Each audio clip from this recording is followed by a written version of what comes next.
I had just gotten my very first computer around the time Apple introduced these new Macs, so I vividly remember seeing the announcement online. This is the new MacBook Air, and you can get a feel for how thin it is.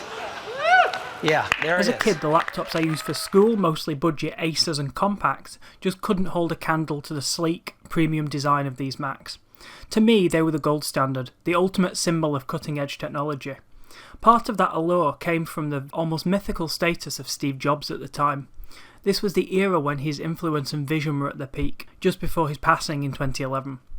There was a kind of magic around Apple then, and I really felt it. This is probably where my fascination for this particular era of Apple hardware comes from. Did you get into older Macs while they were outdated, or are you still tinkering around with the ones you bought new?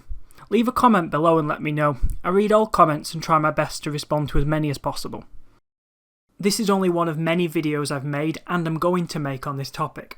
If you've watched this far, maybe you'll want to watch some more. Click the subscribe button and hit the bell icon to be notified when I next upload a video. One of the main reasons why I really like older Macs, especially from the Intel era, is the modularity and flexibility they offered. These machines strike a sweet spot between Apple's refined design and user upgradable hardware.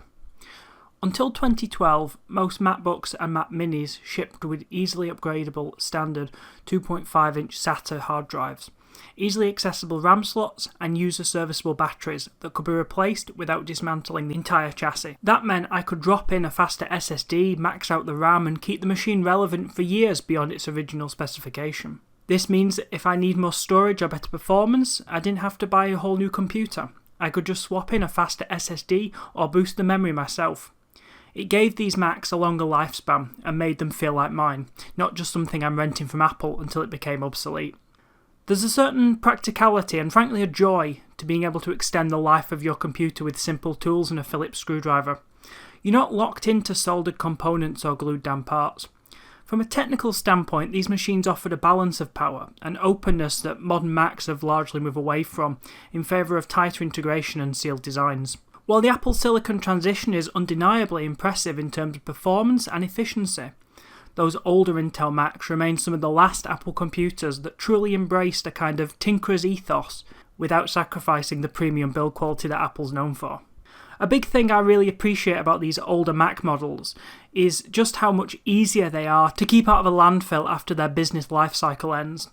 With modern Macs, data protection regulations in many countries require the complete destruction of the device in order to ensure data security, since the storage is sold directly onto the logic board.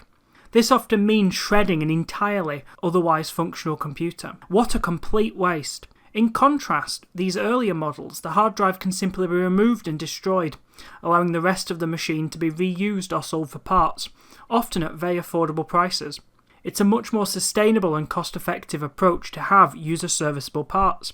It's so much of a better situation that I'm shocked regulators haven't stepped in with right-to-repair legislation or requiring that parts be user-serviceable. Before we continue, we're just going to have a quick word from today's video sponsor. Covered wooden signs have a timeless charm, blending rustic warmth with protection from the elements to preserve both their beauty and message.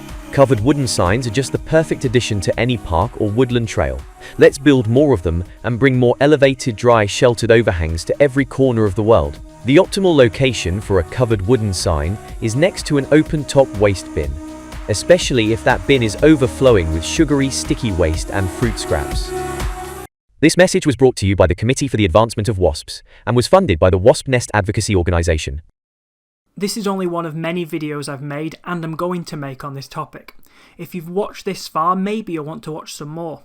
Click the subscribe button and hit the bell icon to be notified when I next upload a video.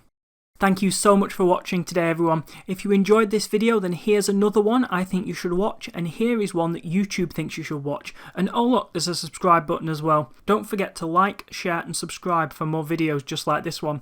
Can't wait to see you there. We've just about got enough time for an end credits joke. What's a computer's favourite snack? Chips, of course, but make sure they don't have any bugs in them.